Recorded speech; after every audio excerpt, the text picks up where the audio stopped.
والله هناك الدكان كل يوم ومنت في كل يوم كمان بيبوسوا وبيحضنوك ديك. السلام عليكم، أهلا وسهلا. معكم فاطمة عنانة من الأردن، وحبيت بهذا الفيديو أشارككم الحوار اللي جرى بيني وبين ابني بعد زيارتنا على الأردن. إحنا صرنا مقيمين في اليابان 3 سنوات تقريبا، وقبل فترة نزلنا على الأردن لمدة 2 شهر، وبعد ما رجعنا جرى الحوار التالي. 皆さんこんにちは。元気ですか？僕は元気だよ。始めよ。 السلام عليكم، أهلا وسهلا. وعليكم السلام. أهلا وسهلا. أنت لما كنت صغير كنت عايش بالأردن صح؟ لعمر 3 سنين ونص تقريبا. تتذكر أيامها؟ أيام ما كان لما كنت هيك 3 سنين وسنتين تتذكر؟ ولا شوي بتتذكر ذكريات هيك من الأردن؟ بتذكر يعني زي إيش مثلا؟ زي مرة أيام هذا جدي اشترى لي هذا بيضة هيك وأنا كيفت عليها ما قدرت أفتحها عشان كنت صغير. يعني بتحس حالك تتذكر كل إشي ولا بعض الأشياء؟ بعض الأشياء. طب إحنا بدنا نعرف هسه لو واحد ساكن في اليابان وبعدين راح على الأردن، بدنا نعرف إيش الأشياء اللي ممكن يستغرب منها أو يكيف عليها أو يخاف منها مثلا. يعني هذا رح يكون أول سؤال، إيش أكثر إشي استغربت منه لما رحنا على الأردن؟ البيت. شو ماله البيت؟ بيتهم كبير مش زينا في اليابان، بيت صغير بس غرفة 3 وزي هيك، بس هم غرفة 5 و10 و6. عندهم حوش، كلهم عندهم حوش، وفي كل الأردن عندهم حوش. أنا كنت بحب أشطف في الحوش، عادي نحط البركة في الحوش ونسبح وكل شي. والله هناك كان حلو. لو الحوش عنا نقدر نسوي البنية. في اليابان تتحط البركة في الشارع وكل الناس بيشوفوك. قليل بيت عندهم زي حوش. طيب في إشي كمان استغربت منه غير البيوت؟ لازم أسلم على كل الناس. ليش زهقت يعني وانت بتسلم على الناس؟ والله في اليابان ما بسلم بالمرة، بس أنا بعرف لما نسلم ناخذ حسنات. والله تعبت كثير.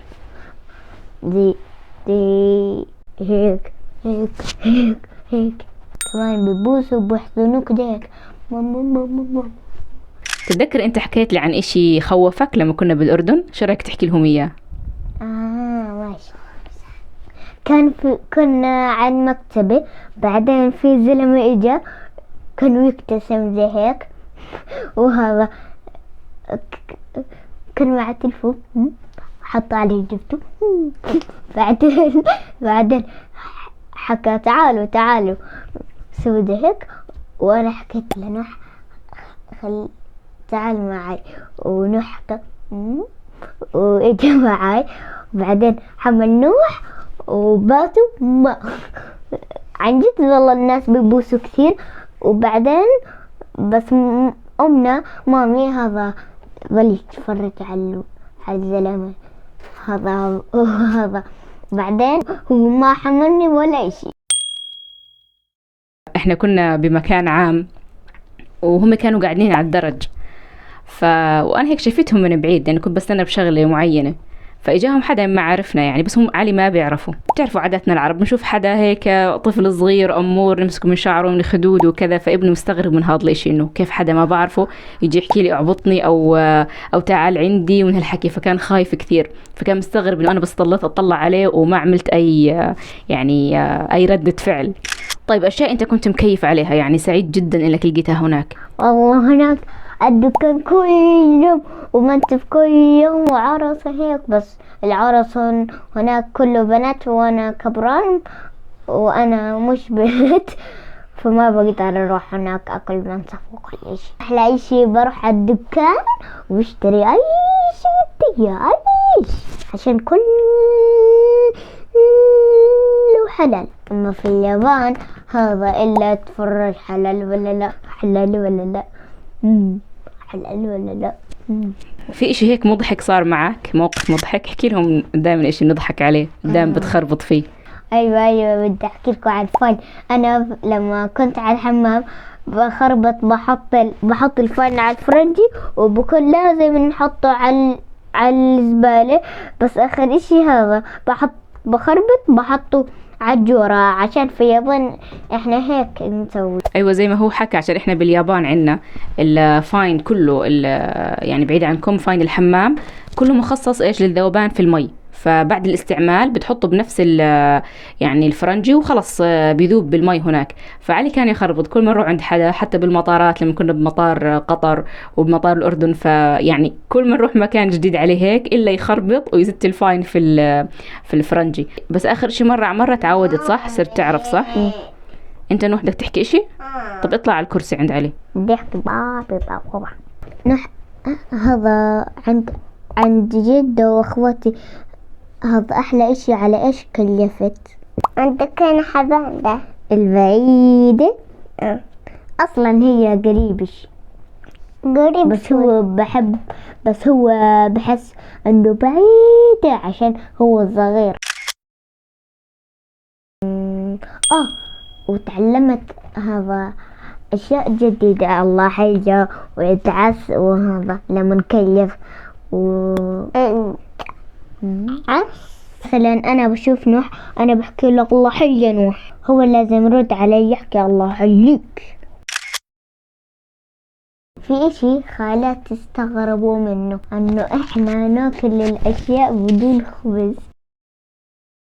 أنا باكل البيض بدون خبز، حقت خالتي أكله مع خبز، بس أنا بحب بدون خبز. أنا ونوح ناكل أشياء كثيرة بدون خبز، بيض وتونة وأشياء نعبى. هم بيستغربوا منا كثير. بس إحنا في اليابان متعودين ما في خبز كثير، رز رز رز كثير رز. صح أنه كل الناس بظلوا سهرانين زي 12 أو 44 ألف. الساعة 12 نطلع نلاقي ناس نعبى بلعبوا برا. احنا نروح نشتري من الدكان وهيك والاشي بنيات. شوف والله في اليابان شوي بكره انه انام بكير على الساعة 8 وانت نايم. قدام بيت جدي في مسجد ما شاء الله. كل يوم أنا ونوح بنروح. نوح دايما لما أذن الله نوح بحكي أنا بحب الله أكبر الله أكبر. نوح إيش حفظت لا إله إلا الله محمد رسول الله. صح. هذا الإشي آخر واحد. تعرف على ناس أول مرة والله سريع تصير أصحاب. بعدين بحكوا لك يلا بسرعة تعال عادي، تعال على بيتنا تفضل أبصر شو والله غير تجي يعني على السريع تقدر تسوي أصحاب، كمان تقدر تزورهم بسرعة. بس هون في اليابان يعني بطول شوي لما تسوي الصديق. بس أحكي لكم طريقة أنه أعطي لهم حلويات شوكولاتة بس بحكوا لك شكرا ويصيروا صاحب. بحكوا لك أريكاتو غوزايماشيتا. أنا مرة يا مامي حكت لي أمي أنه هذا روح أعطي الأولاد الكبيرين، كانوا عمرهم زي 7 أو 10، بس أنا كنت صغير فكنت بشوفهم كبيرين فخفت ما بدي. حكيت لا ما بدي أنا كبار أفضل شو وخلاص زي هيك.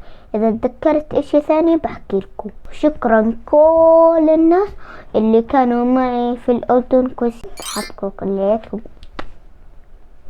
أنا علي صالح أبو عادة من الأردن، بحكي معاكم من اليابان. ولا تنسوا شير واشتراك. مع السلامة.